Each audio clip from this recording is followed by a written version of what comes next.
ಶ್ರೀ ಪರಾಭವನಾಮ ಸಂವತ್ಸರ ಉತ್ತರಾಯಣ ಗ್ರೀಷ್ಮ ಋತು ಅಧಿಕ ಜ್ಯೇಷ್ಠ ಮಾಸ ಶುಕ್ಲ ಪಕ್ಷವಾಗಿದೆ. ಈ ದಿವಸ ಗುರುವಾರವಾಗಿರ್ತಕ್ಕಂಥದ್ದು ಪಂಚಮಿ ತಿಥಿ, ಪುನರ್ವಸು ನಕ್ಷತ್ರ. ಈ ದಿವಸ ಗುರುವಾರವಾಗಿದೆ. ಗುರುಸ್ಮರಣೆ, ಗುರುಧ್ಯಾನ, ಗುರುಸೇವೆಗಳಲ್ಲಿ ನಮ್ಮನ್ನು ನಾವು ತೊಡಗಿಸ್ಕೊಳ್ಬೇಕು. ಗುರುವಿನ ಸಮೀಪಕ್ಕೆ ಹೋಗಿ ಬಂದರೆ, ಗುರುವಿನ ಉಪದೇಶವನ್ನು ಕೇಳಿಬಿಟ್ರೆ, ಎಷ್ಟೋ ಬಾರಿ ಅವರು ಉಪದೇಶ ಮಾಡಬೇಕು ಅಂತಲೇ ಇಲ್ಲ, ಅವರ ಮಾತು, ಅವರ ಸಹಜ ದೈನಂದಿನ ದಿನಚರಿಯೇ ನಮಗೆ ಉಪದೇಶವಾಗಿರುತ್ತೆ. ಅವರ ಸಹಜ ಮಾತುಗಳೇ ದೊಡ್ಡವರನ್ನು ಸಂಪರ್ಕ ಮಾಡಿದಾಗ ಗೊತ್ತಾಗುತ್ತೆ. ಅದು ಗುರು ಅಂದರೆ ಸಾಮಾನ್ಯರಲ್ಲ ನಾನು ಹೇಳ್ತಾ ಇರೋದು. ಗುರುತ್ವ ಅಂತಂದರೆ ಅದೊಂದು ವಿಶೇಷವಾದ ಒಂದು ವ್ಯಕ್ತಿತ್ವ, ಕೆಲವರಲ್ಲಿ ಮಾತ್ರವೇ ಇರುತ್ತೆ. ನನಗೆ ಸದಾ ಗುರು ಅಂದ ತಕ್ಷಣ ನೆನಪಾಗೋದೇ ರಾಮಕೃಷ್ಣ ಪರಮಹಂಸರು. ಅವರು ಬಂದ ಭಕ್ತರನ್ನು ಅವರ ಮಾತುಗಳಿಂದ, ಸರಳವಾದ ದಿನನಿತ್ಯದ ಮಾತುಗಳಿಂದಲೇ ಭಕ್ತರಿಗೆ ಎಷ್ಟೋ ಉತ್ತರಗಳು ಸಿಕ್ಬಿಡ್ತಾ ಇತ್ತು.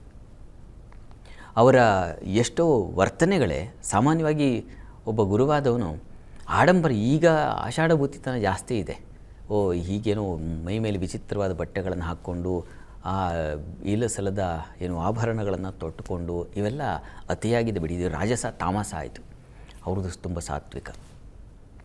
ರಾಮಕೃಷ್ಣ ಪರಮಹಂಸರು ದೇವಸ್ಥಾನ ಪೂಜೆ ಮಾಡ್ತಾಯಿದ್ರೆ ಅಲ್ಲಿ ಯಾರಿಗೋ ಒಂದು 4 ಮಾತು ಹೇಳಿದ್ರೆ ಅದೇ ಉಪದೇಶವಾಗಿ ಇತ್ತು. ಅವರ ಜೀವನವೇ ಒಂದು ರೀತಿಯಲ್ಲಿ ಉಪದೇಶಮಯವಾಗಿದೆ. ಅಂಥವರನ್ನು ಅನುಸರಿಸಿದಾಗ ಗೊತ್ತಾಗುತ್ತೆ ಅವರ ಸಹಜವಾದ ಏನು ದೈನಂದಿನ ದಿನಚರಿ ಇರುತ್ತೆ ಅವ್ರದ್ದು. ಬೆಳಗ್ಗೆ ಎದ್ದಾಗಲಿಂದ ಸಂಜೆವರೆಗೆ ಗಮನಿಸಿದ್ರೆ ಎಷ್ಟೋ ಅಂಶಗಳು ನಮಗೆ ಅದು ಉಪದೇಶವಾಗಿ ಬಂದುಬಿಡುತ್ತೆ. ಆ ರೀತಿಯಲ್ಲಿ ಗುರುವನ್ನು ನಾವು ಕಾಣಬೇಕು. ಮತ್ತು ಗುರುಸೇವೆ, ಅವರ ಹತ್ರ ದೀನವಾಗಿ, ವಿನಮ್ರರಾಗಿ ನಾವಿರಬೇಕು. ಅಂಥ ಒಬ್ಬರು ಸಿಕ್ಕಿದ್ದಾರೆ ಅಂತಂದರೆ ಅಂಥವ್ರ ಬಳಿ ತುಂಬ ವಿನಯದಿಂದ ಇರಬೇಕು. ಆ ವಿನಯವೇ ನಿಮಗೆ ಅನುಗ್ರಹ ಆಗಿಬಿಡುತ್ತೆ. ಅವರು ತುಂಬ ವಾತ್ಸಲ್ಯದಿಂದ ಆಶೀರ್ವದಿಸಿಬಿಟ್ರೆ ಎಷ್ಟೋ ಬಾರಿ ಆ ಗುರುಕೃಪೆ ಅಂತಕ್ಕಂಥದ್ದು ಹಾಗೆ ಉಂಟಾಗುತ್ತೆ. ಮತ್ತು ಅವರು ಕೊಟ್ಟಂಥ ಯಾವುದಾದ್ರೂ ಉಪದೇಶ ಇದ್ದರೆ ಅದನ್ನು ಪ್ರತಿ ದಿವಸ ಅನುಸಂಧಾನ ಮಾಡ್ತಕ್ಕಂಥದ್ದು, ಅದರಿಂದ ನೋಡಿ ಸಾಕ್ಷಾತ್ಕಾರ ಆಗಲಿಕ್ಕೆ ಸಾಧ್ಯತೆ ಇದೆ. ಇದನ್ನು ನಾನು ಸರಳವಾಗಿ ಹೇಳ್ತಾ ಇಲ್ಲ, ಬಹಳ ತೀವ್ರತೆಯಿಂದ ಹೇಳ್ತಾ ಇದ್ದೀನಿ. ಅವರು ಕೊಟ್ಟ ಉಪದೇಶವನ್ನು ನಾವು ಹಾಗೆ ತಗೋಬೇಕು. ಅದನ್ನು ಮಂತ್ರೋಪದೇಶ, ಅದನ್ನು ತಗೊಂಡು ನಾವು ಪ್ರತಿ ದಿವಸ ಅನುಷ್ಠಾನ ಮಾಡ್ತಾ ಮಾಡ್ತಾ ಮಾಡ್ತಾ ಮಾಡ್ತಾ ನಿಮಗೆ ಒಂದು ಸಮಾಧಾನ, ಶಾಂತಚಿತ್ತತೆ, ನಾವು ಕೆರಳದ ಹಾಗೆ ಸಮಾಜವನ್ನು ನೋಡಿ.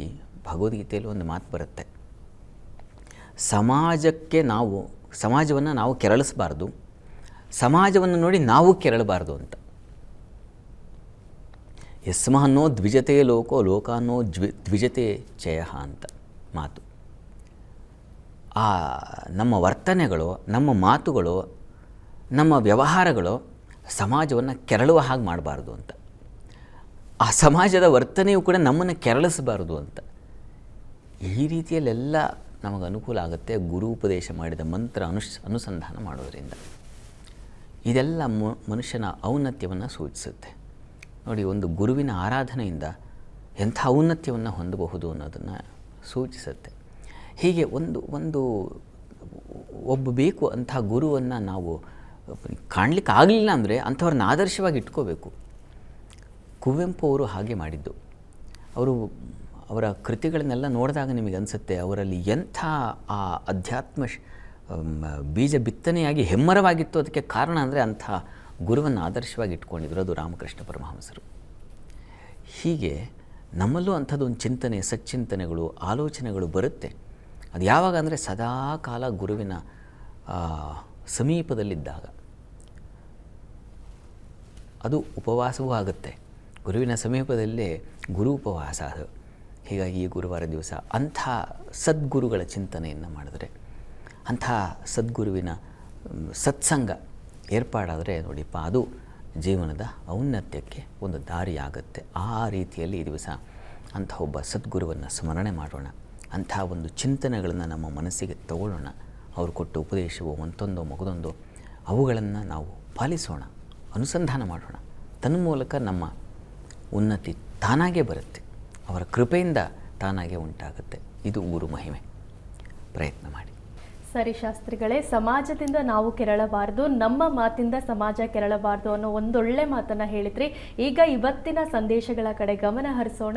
ವೀಕ್ಷಕರೇ, ಮೊದಲ ಸಂದೇಶ ಸುಬ್ರಹ್ಮಣ್ಯ ಶಾಸ್ತ್ರಿ ಶಿವಮೊಗ್ಗದಿಂದ. ಇವರು ಹುಟ್ಟಿದ ದಿನಾಂಕ 9/5/1979, ಹುಟ್ಟಿದ ಸಮಯ 8:58 PM. ಇವರ ಪ್ರಶ್ನೆ: ನನ್ನ ಜೀವನದಲ್ಲಿ ಒಳ್ಳೆಯ ಸಮಯ ಬರುತ್ತಾ? ಹೊಸ ಮನೆ ಕಟ್ಟಲು ಸಾಧ್ಯವೇ? ಏನಾದರೂ ದೋಷಗಳಿದ್ರೆ ಪರಿಹಾರ ತಿಳಿಸಿ ಅಂತ. ಸುಬ್ರಹ್ಮಣ್ಯ ಶಾಸ್ತ್ರಿಗಳ ಪ್ರಶ್ನೆ ಅದು. ಪಾಪ ಕಷ್ಟದಲ್ಲಿದ್ದಾರೆ, ಒಳ್ಳೆಯ ಸಮಯ ಅವು ಬರುತ್ತೆ, ಮನೆ ಕಟ್ತೀನಾ, ಮುಂದೆ ಹೇಗಿದೆ ಅಂತೆಲ್ಲ ಪಾಪ ಅಲ್ವಾ. ನೋಡೋಣ, ಆತಂಕ ಮಾಡ್ಕೋಬೇಡಿ, ನೋಡೋಣ ಜಾತಕ ಹೇಗಿದೆ ಅಂತ. ನೋಡಿ, ತಮ್ಮದು ವೃಶ್ಚಿಕ ಲಗ್ನವಾಗಿದೆ. ಲಗ್ನದ ಅಧಿಪತಿ ಕುಜ, ಅವನು ನಿಮಗೆ ರವಿಯುಕ್ತನಾಗಿದ್ದಾನೆ, ಆದರೆ ಮೌಢ್ಯನಾಗಿಲ್ಲ, ರವಿ ಬಲಿಷ್ಠನಾಗಿದ್ದಾನೆ. ಇದೆಲ್ಲ ಒಳ್ಳೆಯ ಲಕ್ಷಣ. ಶುಕ್ರನು ತುಂಬ ಚೆನ್ನಾಗಿದೆ. ಪ್ರಸ್ತುತ ನಿಮಗೆ ನೋಡಿ, ಶನಿ ದಶೆಯಲ್ಲಿ ಈಗ ಶುಕ್ರನ ಒಂದು ಕಾಲ ನಡೀತಾ ಇದೆ. ಈಗ ವಸ್ತುತಃ ಶುಕ್ರ ನಿಮ್ಮ ಜಾತಕದಲ್ಲಿ ತುಂಬ ಚೆನ್ನಾಗಿದ್ದಾನೆ. ಜಾತಕವನ್ನು ಗಮನಿಸ್ಕೊಂಡಾಗ ಚೆನ್ನಾಗಿದೆ. ಈಗಿನ ಅಟ್ ಪ್ರೆಸೆಂಟ್ ಪರಿಸ್ಥಿತಿ ಹೇಗಿದೆಯಪ್ಪ, ಗ್ರಹಗಳ ವಾತಾವರಣ, ಗ್ರಹಗಳ ಸ್ಥಿತಿಗತಿ ಹೇಗಿದೆ ಅಂದರೆ ತುಂಬ ಅನುಕೂಲಪ್ರದವಾಗಿದೆ. ಒಳ್ಳೆಯ ಕಾಲ ಯಾವಾಗ ಅಂತಂದರೆ ಈಗ ಇರೋದೇ ಒಳ್ಳೆಯ ಕಾಲ ಅನ್ನೋದನ್ನು ಸೂಚಿಸ್ತಾ ಇದೆ. ನಾವು ಹೇಗೆ ಅಂತಂದರೆ, ನಾವು ಸದಾ ಹಾಗೆ ಇರೋದು ನಮಗೆ ಅರಿವಿಗೆ ಬರೋದಿಲ್ಲ. ಆ ಇರುವಿನ ಅರಿವು ಉಂಟಾದಾಗ ಸೌಖ್ಯವಾಗಿದ್ದೀನಿ ನಾನು, ಪರವಾಗಿಲ್ಲ, ಬೇರೆ ಇನ್ಯಾರಿಗೋ ಅಷ್ಟು ಕಾಯಿಲೆ ಇದೆ, ಪ್ರತಿ ದಿವಸ ಡಯಾಬಿಟೀಸು ಮತ್ತೊಂದು ಮಗದೊಂದು ಅಂತ ಮಾತ್ರೆಗಳು ತೊಗೋತಾ ಇದ್ದಾರೆ, ಅಥವಾ ಇನ್ಯಾವುದೋ ಕೋರ್ಟು ಕಚೇರಿ ಅಂತ ಅಲೆದಾಡ್ತಾ ಇದ್ದಾರೆ. ಅದನ್ನು ಗಮನಿಸ್ಕೊಂಡಾಗ ನನಗೆ ಹಾಗಿಲ್ಲಪ್ಪ, ಆರಾಮಾಗಿದ್ದೀನಿ, ಒಂದು ಹೊತ್ತು ಊಟ ಮಾಡ್ತಾಯಿದ್ದೀನಿ, 2 ಹೊತ್ತು ಊಟ ಮಾಡ್ತೀನಿ, 3 ಹೊತ್ತು ಊಟ ಮಾಡ್ತಾಯಿದ್ದೀನಿ, ಓಡಾಡಲಿಕ್ಕೆ ಒಂದಷ್ಟು ಏನೋ ಸಹಾಯ ಇದೆ, ಮನೆ ಮಂದಿ ಎಲ್ಲ ಒಂದು ಸ್ವಲ್ಪ ಈ ರೀತಿಯ ಅನುಕೂಲ ಸಹಕಾರ ಕೊಡ್ತಕ್ಕಂಥವ್ರು ಇದ್ದಾರೆ. ಈ ರೀತಿ ಒಳ್ಳೆಯದನ್ನು ನಮ್ಮಲ್ಲಿ ಗುರುತಿಸ್ಕೋಬೇಕು ಮೊದಲು. ಮುಕ್ತಿ ಎಂಬುದು ಮನದ ಸಂಸ್ಥಿತಿಯೇ ಬೇರಲ್ಲ ಅಂತ DVG ಹೇಳ್ತಾರೆ. ಸಮಾಧಾನ, ಸೌಖ್ಯ ಅನ್ನೋದು ನಾವು ಗುರುತಿಸ್ಕೊಳ್ಳದೆ ಹೋದರೆ ಅದು ಕಳೆದೇ ಹೋಗುತ್ತೆ, ಮರೆಯಾಗೇ ಇರುತ್ತೆ. ಹೀಗಾಗಿ ಇರುವ ಭಾಗ್ಯವ ನೆನೆದು ಬಾರೆನೆಂಬುದನ್ನು ಬಿಡು, ಹರುಷಕ್ಕಿದೆ ದಾರಿ ಅಂತಲೂ ಹೇಳ್ತಾರಲ್ಲ DVG ಅವರು. ಹಾಗಾಗಿ ಏನಿದೆಯೋ ಅದರಲ್ಲಿ ಸಮಾಧಾನ ಮಾಡಿಕೊಳ್ಳೋಣ. ಅದು ಜೀವನದ ಆನಂದದ ಮಾರ್ಗ. ನಾವು ಯಾವಾಗ ಇನ್ನೊಬ್ಬರನ್ನು ನೋಡಿದಾಗ, ಇನ್ನೊಬ್ಬರ ವಿಚಾರದಲ್ಲಿದ್ದಾಗ, ಇನ್ನೊಬ್ಬರ ಬಗ್ಗೆ ಆಲೋಚಿಸಿದಾಗ ಜಾಸ್ತಿ ಕೆರಳಿ ಹೋಗ್ತೀವಿ. ಅಯ್ಯೋ ನಮಗಿಲ್ವಲ್ಲ, ಅಯ್ಯೋ ನಮಗಿಲ್ವಲ್ಲ ಅಂತ. ಇಷ್ಟರ ಮಟ್ಟಿಗೆ ಭಗವಂತ ಕೊಟ್ಟಿದ್ದಾನಲ್ಲ ಅಂತ ಯೋಚನೆ ಮಾಡೋದಿಲ್ಲ. ಹೀಗಾಗಿ ಇದನ್ನು ನೀವು ತಿಳ್ಕೊಬೇಕು. ಈಗ ವಸ್ತುತಃ ಕಾಲ ಚೆನ್ನಾಗಿದೆ. ಈಗ ನೀವು ಮನೆ ಇತ್ಯಾದಿ ಪ್ರಯತ್ನ ಖಂಡಿತ ಮಾಡಬಹುದು. ಹೆಚ್ಚು ಇನ್ನೊಬ್ಬರಿಗೆ ಕಂಪೇರ್ ಮಾಡ್ಕೊಳ್ಳೋಣ ಬಿಟ್ಬಿಡಿ. ನಮ್ಮ ಮಟ್ಟಿಗೆ ಭಗವಂತ ಇಷ್ಟು ಕೃಪೆ ಕೊಟ್ಟಿದ್ದಾನೆ. ನಿಜ ಹೇಳ, ನಾವು ಇಷ್ಟು ಸಮೃದ್ಧವಾದ ಗಾಳಿಯನ್ನು ನಿಕ್ಷಿಪ್ತ ಮಾಡಿಟ್ಟಿದ್ದಾನೆ, ಉಸಿರಾಡ್ತಾ ಇದ್ದೀವಿ ಸಮೃದ್ಧವಾಗಿ, ಇದಕ್ಕೆ ಬಡತನ ಇಲ್ಲ. ನೀರು ಕುಡಿತಾ ಇದ್ದೀವಿ, ಅದು ನಮಗೆ ಸಂತೃಪ್ತಿ ಕೊಡುವವರೆಗೆ ಊಟ ಮಾಡ್ತಾ ಇದ್ದೀವಿ. ಯಾರೋ ಬೆಳೆದ ಅಕ್ಕಿ, ಯಾರೋ ಬೆಳೆದ ಅದು ಬೇಯಿಸಿದ ಅನ್ನ, ಇದನ್ನೆಲ್ಲ ಯಾರೋ ಕಲಿಸಿಕೊಟ್ಟು ಮಹನೀಯರು, ಅದರದ್ದೆಲ್ಲ ಸಮೃದ್ಧತೆಯನ್ನು ತಗೋತಾ ಇದ್ದೀವಿ. ಆದರೆ ನಾವು ಇದನ್ನು ತಗೋತಾ ಇದ್ದೀವಲ್ಲ ಅನ್ನೋ ಆ ಬೆಲೆ ನಮಗೆ ಗೊತ್ತಾಗ್ತಾಯಿಲ್ಲ. ಮೌಲ್ಯ ಅಂತ ಕರೀತಾರೆ ಅದನ್ನು, ಅದು ಗೊತ್ತಾಗ್ತಾಯಿಲ್ಲ ನಮಗೆ. ಹೀಗಾಗಿ ಬರದೇ ಇದ್ದರ ಬಗ್ಗೆ ತಲೆ ಕೆಡಿಸ್ಕೋಬೇಡಿ. ಜೀವನ ಇರೋದು ಸವಿಯಲಿಕ್ಕೆ. ಹೀಗಾಗಿ ಇರೋದರಲ್ಲಿ ನಾವು ಅದನ್ನು ಸವಿಯೋಣ. ಅಪ್ಪ ಇಷ್ಟರ ಮಟ್ಟಿಗೆ ಇಟ್ಟಿದೆಯಲ್ಲಪ್ಪ, ಇಷ್ಟರ ಮಟ್ಟಿಗೆ ಇಟ್ಟಿದೆಯಲ್ಲ, ಅದು ನಿನ್ನ ಕೃಪೆ. ನಾನು ಈ ಹೊತ್ತು ಕೂಡ ಈ ಸ್ಥಳಕ್ಕೆ, ನಮ್ಮ ರೆಕಾರ್ಡಿಂಗ್ಗೆ ಆ ಸ್ಥಳಕ್ಕೆ ಬರುವಾಗ ಮನಸ್ಸಿನಲ್ಲಿ ಅಂದ್ಕೊಳ್ತಾ ಇದ್ದೆ, ಇಷ್ಟರ ಮಟ್ಟಿಗೆ ಯಾವ ಪುಣ್ಯ ಮಾಡಿದ್ದೀನಿ ಅನ್ನೋ ಕಾರಣಕ್ಕೆ ಇಷ್ಟೆಲ್ಲ ಸೌಕರ್ಯಗಳನ್ನು ಕೊಟ್ಟಿದ್ಯಾ ಭಗವಂತ ಅಂತ. ನಾವು ಮತ್ತೆ ನೋಡಿದ್ರೆ ಏನೂ ಮಾಡಿರೋದಿಲ್ಲ. ಇದೆಲ್ಲ ಬಂದಿದೆ ಅಂದರೆ ಅದು ಅವನ ಕೃಪೆಯಿಂದ ಬಂದಿರುತ್ತೆ, ನಮ್ಮ ಶ್ರಮದಿಂದ ಅಲ್ಲ. ಇದು ನಾವು ಅದು ಚೆನ್ನಾಗಿ ಅರ್ಥ ಮಾಡ್ಕೋಬೇಕು. ಹೀಗಾಗಿ ಇದು ಪ್ರತಿ ಕ್ಷಣ ಒಂದು ಸ್ವಲ್ಪ ನೀವು ಚೆನ್ನಾಗಿ ಒಳ್ಳೆಯ ಆಹಾರ ತೊಗೋತಾ ಇದ್ದೀರಾ, ಅಪ್ಪ ಇದು ನಿನ್ನ ಕೃಪೆ ಅಪ್ಪ, ಹೀಗಾಗಿ ನನಗೆ ತೊಗೋತಾ ಇದ್ದೀನಿ. ಜೀರ್ಣ ಆಗಿದೆಯಾ ಚೆನ್ನಾಗಿ, ಅಪ್ಪ ಇದು ನಿನ್ನ ಕೃಪೆ, ಹೀಗಾಗಿ ಜೀರ್ಣ ಆಗಿದೆ ನನಗೆ. ಒಬ್ಬ ಒಳ್ಳೆಯ ಸತ್ಸಂಗ, ಒಬ್ಬ ಒಳ್ಳೆ ಯಾರೋ ಒಬ್ಬ ಉತ್ತಮ ವ್ಯಕ್ತಿಯನ್ನು ಕಂಡ್ರೆ ಅದು ಅನುಗ್ರಹ, ಭಗವಂತನ ಕೃಪೆಯಿಂದ ಅಂಥದ್ದವರು ಒಂದು ಸಂಪರ್ಕ ಏರ್ಪಾಡಾಗಿದೆ ಅಂತ. ಹೀಗೆ ನಾವು ಅನುಭವಿಸಿದ ತಕ್ಷಣ ನಾವು ಭಗವಂತನಿಗೆ ಒಂದು ಥ್ಯಾಂಕ್ಸ್ ಹೇಳಿಬಿಡ್ಬೇಕು. ಇಷ್ಟು ಇದು ನೀನು ಕೊಟ್ಟ ಭಿಕ್ಷೆ, ಇದು ನೀನು ಕೊಟ್ಟ ವರ ಅಂತ. ಇದು ಜೀವನದ ಆನಂದದ ಮಾರ್ಗ, ಇದು ಇದರಲ್ಲಿದೆ. ಹೀಗಾಗಿ ಹೀಗೆ ಹುಡುಕಿ ಸಮಾಧಾನ ಸಿಗುತ್ತೆ. ಒಳ್ಳೆಯದಾಗಲಿ. ಸರಿ ಶಾಸ್ತ್ರಿಗಳೇ, ಮುಂದಿನ ಸಂದೇಶ ಎನ್ ಸುರೇಶ್ ಮಂಗಳೂರಿಂದ. ಇವರು ಹುಟ್ಟಿದ ದಿನಾಂಕ 5/4/1957, ಹುಟ್ಟಿದ ಸಮಯ 3:45 PM. ಇವರ ಪ್ರಶ್ನೆ ಹಣಕಾಸಿನ ಸಮಸ್ಯೆ ಮತ್ತು ಆರೋಗ್ಯದ ಸಮಸ್ಯೆ ಇದೆ. ವೃತ್ತಿಯಲ್ಲಿ ವೈದ್ಯ, ಅಂದರೆ ಸರ್ಜನ್ ಆಗಿದ್ದೀನಿ, ಪರಿಹಾರ ತಿಳಿಸಿ ಅಂತಿದ್ದಾರೆ. ಸುರೇಶ್ ಅವರ ಪ್ರಶ್ನೆ, ಸರ್ಜನ್ ಆಗಿದ್ದಾರೆ, ಆದರೆ ಹಣಕಾಸಿನ ಪರಿಸ್ಥಿತಿ ಇದೆ ಅಂತ ಎಂಥವ್ರಿಗೂ ಕಾಡುತ್ತದು. ಕೆಲವೊಮ್ಮೆ ಹಾಗೆ ನಾವು ಯಾವುದೋ ಒಂದು ಹುದ್ದೆ, ಉನ್ನತ ಹುದ್ದೆ ಅಂತ ಅಂದ್ಕೊಂಡಿರ್ತೀವಿ, ಆದರೆ ಅದಕ್ಕೆ ತಕ್ಕನಾದ ಭಾರವೂ ಇದು ಬಿಡುತ್ತೆ. ಆನೆಗೆ ಆನೆ ಭಾರ, ಇರುವೆಗೆ ಇರುವೆ ಭಾರ ಅಂತಾರಲ್ಲ, ಸಹಜವಾದ್ದು. ಅದು ಎಷ್ಟು ಅನ್ವಯ ಆಗುತ್ತೆ ನೋಡಿ, ಹಾಗಾಗುತ್ತೆ. ಪ್ರಸ್ತುತ ಕಾಲವನ್ನು ನೋಡೋಣ. ಈಗ ತಮಗೆ ಬುಧದಶೆಯಲ್ಲಿ ನಡೀತಾ ಇರತಕ್ಕಂಥದ್ದು ಚಂದ್ರನ ಒಂದು ಕಾಲ ನಡೀತಾ ಇದೆ ನೋಡಿ. ಚಂದ್ರ ನಿಮ್ಮ ಜಾತಕದಲ್ಲಿ ಆತ ವ್ಯಯಾಧಿಪತಿ.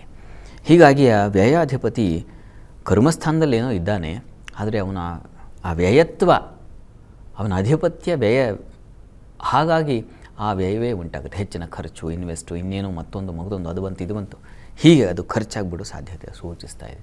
ಇದಕ್ಕೇನಪ್ಪ ಪರಿಹಾರ ಅಂತಂದರೆ, ಹತ್ತಿರದಲ್ಲಿ ಯಾವುದಾದ್ರು ಅಮ್ಮನವರ ಸನ್ನಿಧಾನ ಇದ್ದರೆ, ಅಮ್ಮನವರ ಸನ್ನಿಧಾನ, ಅದು ದುರ್ಗಾ ಸನ್ನಿಧಾನ ಆದರೆ ಬಹಳ ಒಳ್ಳೆಯದು.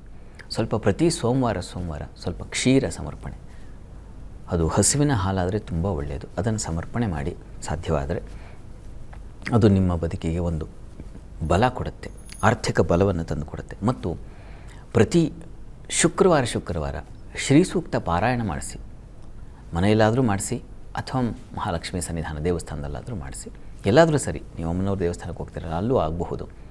ಶ್ರೀ ಸೂಕ್ತ ಪಾರಾಯಣ ಇದು ಪ್ರತಿ ಶುಕ್ರವಾರ ಒಂದು 16 ಶುಕ್ರವಾರ ಮಾಡಿಸಿ. ಅದು ನಿಮ್ಮ ಆರ್ಥಿಕ ವೃದ್ಧಿಗೆ ದಾರಿ ಮಾಡಿಕೊಡುತ್ತೆ. ಉಳಿದ ಹಾಗೆ ಅನುಕೂಲಕರವಾಗಿದೆ, ಆತಂಕ ಬೇಡ. ವ್ಯಯಾಧಿಪತಿ ಕಾಲ ಮುಗಿದ ಕೂಡಲೇ ನಿಮಗೆ ರವಿ ಪ್ರಾರಂಭವಾಗುತ್ತೆ. ಬುಧದಶೆಯಲ್ಲಿ ಕುಜ ಪ್ರಾರಂಭವಾಗುತ್ತೆ. ಮುಂದಿನ ಮಾರ್ಚ್ ನಂತರದಲ್ಲಿ ಕುಜ ಪ್ರಾರಂಭವಾಗುತ್ತೆ. ಅವನು ಭಾಗ್ಯಾಧಿಪತಿ ಕರ್ಮಸ್ಥಾನದಲ್ಲಿದ್ದಾನೆ. ಅಲ್ಲಿಂದ ನಿಮ್ಮ ಬದುಕು ತುಂಬ ಚೆನ್ನಾಗಾಗುತ್ತೆ, ಆರ್ಥಿಕವಾಗಿ ಸ್ವಲ್ಪ ಬಲ ಸಿಗುತ್ತೆ. ಯೋಚನೆ ಮಾಡಿಬಿಡಿ, ಮುಂದಿನ ಮಾರ್ಚ್ ನಂತರ ಚೆನ್ನಾಗಿದೆ, ಒಳ್ಳೆಯದಾಗಿ. ಸರಿ ಶಾಸ್ತ್ರಿಗಳೇ, ಮುಂದಿನ ಸಂದೇಶ ಬಸವರಾಜ್ ಮಲ್ಲಪ್ಪ ಪತ್ತಾರ, ವನ್ನೂರಿಂದ. ಇವರು ಹುಟ್ಟಿದ ದಿನಾಂಕ 1/9/1979, ಹುಟ್ಟಿದ ಸಮಯ 4:45 AM. ಇವರ ಪ್ರಶ್ನೆ, ಉದ್ಯೋಗದಲ್ಲಿ ಸಮಸ್ಯೆ ಇದೆ, ಮಾನಸಿಕವಾಗಿ ಒತ್ತಡ ಇದೆ, ಪರಿಹಾರ ತಿಳಿಸಿ ಅಂತ. ಬಸವರಾಜ್ ಮಲ್ಲಪ್ಪ ಪತ್ತಾರ್ ಅವರ ಪ್ರಶ್ನೆ, ಮಾನಸಿಕವಾಗಿ ಒತ್ತಡಕ್ಕೆ ಒಳಗಾಗಿದ್ದಾರೆ ಅಂತ ಅಲ್ವಾ? ಪಾಪ, ನೋಡೋಣ. ನೋಡಿ, ತಮ್ಮದು ಕರ್ಕಟಕ ಲಗ್ನವಾಗಿದೆ. ಲಗ್ನದಿಂದ ನೋಡಿ, ಲಗ್ನಾಧಿಪತಿ ಚಂದ್ರ ನಿಮ್ಮ ಜಾತಕದಲ್ಲಿ ಪಕ್ಷದ ಬಲ ಇದೆ, ಆದರೆ ನೀಚ ಸ್ಥಾನದಲ್ಲಿದ್ದಾನೆ. ಇರಲಿ, ಆದರೆ ಪಕ್ಷದ ಬಲ ಇದ್ದರೆ ಸಾಕು ಅಂತಲೇ ನಾನೇ ಎಷ್ಟೋ ಬಾರಿ ಹೇಳಿದ್ದೀನಿ. ಶಾಸ್ತ್ರ ಹೇಳಿದ ಮಾತದ್ದು, ನಾನು ಹೇಳಿದ್ದಲ್ಲ. ಪಕ್ಷೋದ್ಭವಂ ಹಿಮಕರಸ್ಯ ವಿಶಿಷ್ಟ ಮಾಹುಹು ಅಂತ ಶಾಸ್ತ್ರದಲ್ಲಿ ಒಂದು ಆಧಾರ ಇದೆ. ಪಕ್ಷದ ಬಲ ಇದ್ದರೆ ಸಾಕು, ಅವನಿಗೆ ಬಲ ಇರುತ್ತೆ ಅಂತ. ಈಗ ತಮಗೆ ಕುಜದಶೆಯಲ್ಲಿ ನಡೀತಾ ಇರತಕ್ಕಂಥದ್ದು, ಈಗ ಶನೈಶ್ಚರನ ಕಾಲ ನಡೀತಾ ಇದೆ. ಇದು ತೊಂದರೆ ನಿಮಗೆ. ಕುಜದಶೆ ಶನೈಶ್ಚರನ ಒಂದು ಭುಕ್ತಿ ಕಾಲ ನಡೀತಾ ಇದೆ. ಶನೈಶ್ಚರ ನಿಮಗೆ ಕುಟುಂಬದಲ್ಲಿ ಇದ್ದಾನೆ. ಶನಿ ಅದು ಕುಟುಂಬ ಶನಿ ಅಂತ. ಅವನು ಮೌಢ್ಯನಾಗಿದ್ದಾನೆ ಕೂಡ. ಹೀಗಾಗಿ ಅದು ಸ್ವಲ್ಪ ನಿಮಗೆ ತೊಂದರೆ ಮಾಡ್ತಾ ಇದೆ. ಕಾರಣ ಏನಪ್ಪ ಅಂತಂದರೆ, ಶನೈಶ್ಚರ ಅವನಿರ್ತಕ್ಕಂಥ ರವಿ ಕ್ಷೇತ್ರದಲ್ಲಿ. ಹೀಗಾಗಿ ಈ ಮಾನಸಿಕ ಖಿನ್ನತೆಯಿಂದ ನೀವು ಹೊರಗೆ ಬರ್ತೀರಾ, ಆತಂಕ ಬೇಡ. ಹೇಗಪ್ಪ ಅಂತಂದರೆ, ಹತ್ತಿರದಲ್ಲಿ ಯಾವುದಾದ್ರು ಈಶ್ವರ ಸನ್ನಿಧಾನ ಇದ್ದರೆ ಈಶ್ವರನಿಗೆ ಪ್ರತಿ ಶನಿವಾರ ಈಶ್ವರ ಸನ್ನಿಧಾನಕ್ಕೆ ಹೋಗೋದು, ಅಲ್ಲಿ ರುದ್ರಾಭಿಷೇಕ ಮಾಡಿಸೋದು. ಆ ರುದ್ರಾಭಿಷೇಕ ಮಾಡಿಸಿದ ತೀರ್ಥವನ್ನು ನೀವು ಭಕ್ತಿಯಿಂದ ಸೇವನೆ ಮಾಡೋದು. ಹೀಗೆ ಪ್ರತಿ ಶನಿವಾರ, ಹೀಗೆ 23 ಶನಿವಾರ ಮಾಡಿ, ನಿರಂತರವಾಗಿ ಮಾಡಿ. ಈ ಮಾನಸಿಕ ಒತ್ತಡ, ಸಂಕಟ, ನೋವು, ಅದು ಹೇಳ್ಕೊಳ್ಳೋದಾಗದೇ ಇರತಕ್ಕಂಥ ಪರಿಸ್ಥಿತಿ, ಇವುಗಳೆಲ್ಲ ಖಂಡಿತ ಹೊರಗೆ ಬರ್ತೀರ. ಪ್ರತಿ ಶನಿವಾರ ಈಶ್ವರ ಸನ್ನಿಧಾನಕ್ಕೆ ಹೋಗೋದು, ರುದ್ರಾಭಿಷೇಕ ಮಾಡಿಸೋದು ನಿಮ್ಮ ಹೆಸರಿನಲ್ಲಿ. ಆ ತೀರ್ಥ ಏನು ಅಭಿಷೇಕ ಆದ ತೀರ್ಥವನ್ನು ಸೇವನೆ ಮಾಡೋದು. ಪ್ರೋಕ್ಷಣೆ ಮಾಡ್ಕೊಳ್ಳಿ, ಸೇವನೆಯನ್ನು ಮಾಡಿ. 23 ಶನಿವಾರ ನಿರಂತರವಾಗಿ ತಪ್ಪಿಸಬೇಡಿ, ಮಧ್ಯದಲ್ಲಿ ಬ್ರೇಕ್ ಮಾಡಬೇಡಿ. ನೋಡಿ 23ನೇ ವಾರದಲ್ಲಿ ನಿಮ್ಮ ಪರಿಸ್ಥಿತಿ ಹೇಗಿರುತ್ತೆ, ನನಗೊಂದು ಸಂದೇಶ ಹಾಕಿ. ಒಳ್ಳೆಯದು.